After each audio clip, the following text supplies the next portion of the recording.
The Indiana Fever have dropped a new workout video with the rookies. I think I saw Jillian Aileen in there too, practicing with Caitlin Clark, and everyone is going crazy.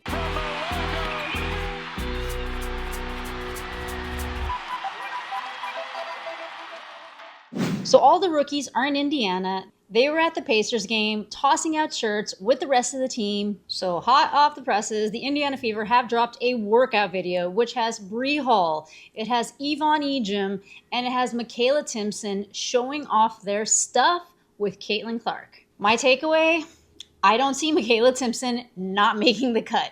And her wingspan, it's 6'10" by the way, it's on display. Let's watch it though. All right, Makayla Timpson talking to Aaliyah. There's Yvonne Ejim, Bree Hall. Ooh, nice pass. Looked good. Yvonne, that was good. I like that from Bree. Okay, that was a little bit of a slow release. Oh, see, that was good. Oh, that was a really nice jumper. Okay, Bree doing a layup. Bree's getting another layup. Okay, this lob pass right here. Let's just go over that again. Okay, remember, Makayla Timpson has a 6'10" wingspan, but if she had a 6'9" wingspan, would she have been able to get that?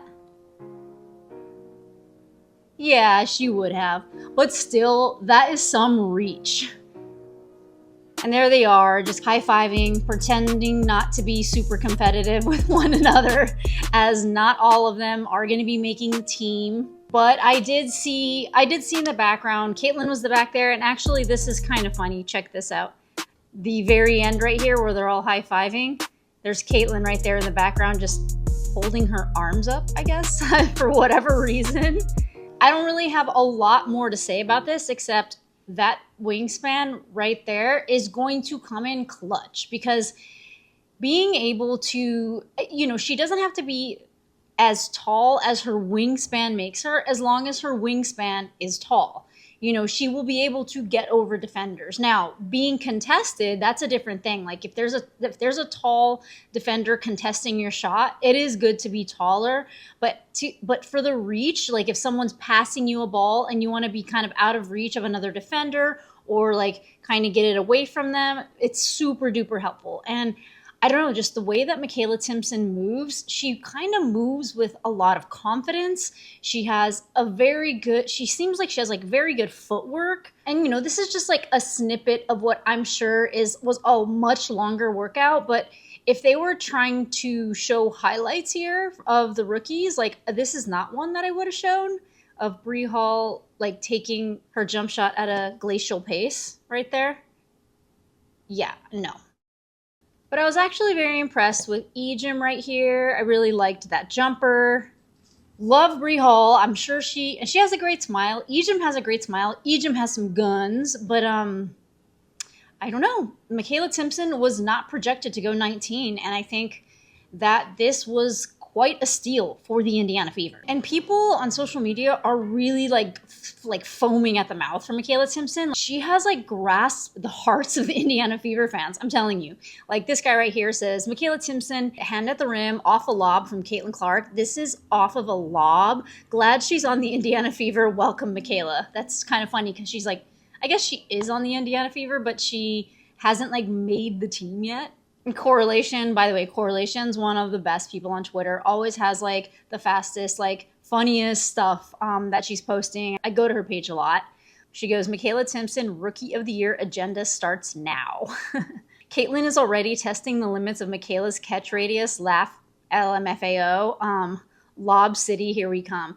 Everybody is like commenting on her wingspan, I'm telling you, and there's a good reason to. That was the first thing that I noticed watching this workout. Now, a lot of people are commenting on the fact that they have signed rookie scale contracts, and that is not surprising. They can be signed to the Indiana Fever but not make the team or not make the cut, or they can be like released. I think that this just ensures that the Indiana Fever can sign them, and the Indiana Fever can like either stash them away overseas, have them come back later, maybe if they want them to get a little more experience, or they can sign them to the injury list. I don't know if that's like, you know, like a loophole, but I think that that's one way that they can bring 2 people on instead of just the one that they can afford right now. But let's just go over some more people's responses. I'm now very emotionally attached to Makayla Timpson. Don't mess with me. And look, this is like a very grainy photo, but something that I saw of a jump ball between Makayla Timpson and Lauren Betts. And Lauren Betts is 6'7".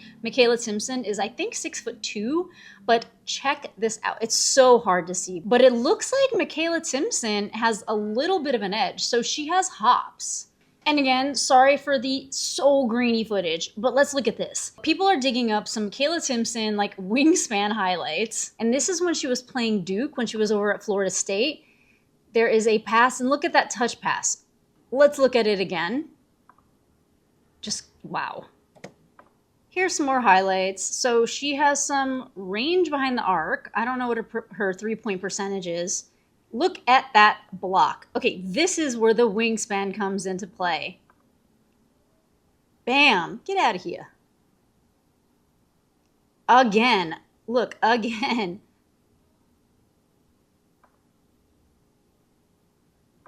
Look at that steal. Look at how she steals and passes with pretty efficient. Yeah, she's kind of a blocking machine. And you know, it's only going to get harder at the WNBA level. It's just exciting and to get pumped up for something like this. Because I don't necessarily see her blocking JJ yet, like Jonquel Jones just yet, or maybe like Ejim Magbagor or Dominique Malonga. But you know what? She can also dunk, so I think we're all waiting to see that. And I actually showed it in another video, but in case you missed it, here's the dunk. So she looks kind of young. I don't know how old she is, but she's running up. And you know, she is not going to be dunking very often in the WNBA, as dunking against opponents is a lot harder, unless maybe, you know, she runs up in transition and there's nobody in front of her. But again, there's still a lot on the line, and this is like when nobody's around and everybody's kind of rooting for her and giving her space to dunk. So I actually had to walk away from this video. I got interrupted and had to take care of something. You might notice it's a little bit darker behind me. I'm actually gonna probably move spaces anyway because there's like a skylight above me, so filming at a certain time gives me like these like raccoon eyes, and you know, it gets a little loud here. I'm also gonna get a new microphone. Anyway, this is like totally not what I want to be talking about, but I did want to mention that dunking is not something that I even really think is that important. I think that with Dominique Malonga coming in and the way that she does it, she does kind of add like a fun little extra element to the WNBA, but do I think that that is one of the most important things in watching the game? No, I absolutely don't. And I don't even think it's necessary. I think that a lot of the flashy passes, a lot of the perimeter shooting, a lot of like the IQ stuff and like smarter, cleaner ball is like what really works in the WNBA.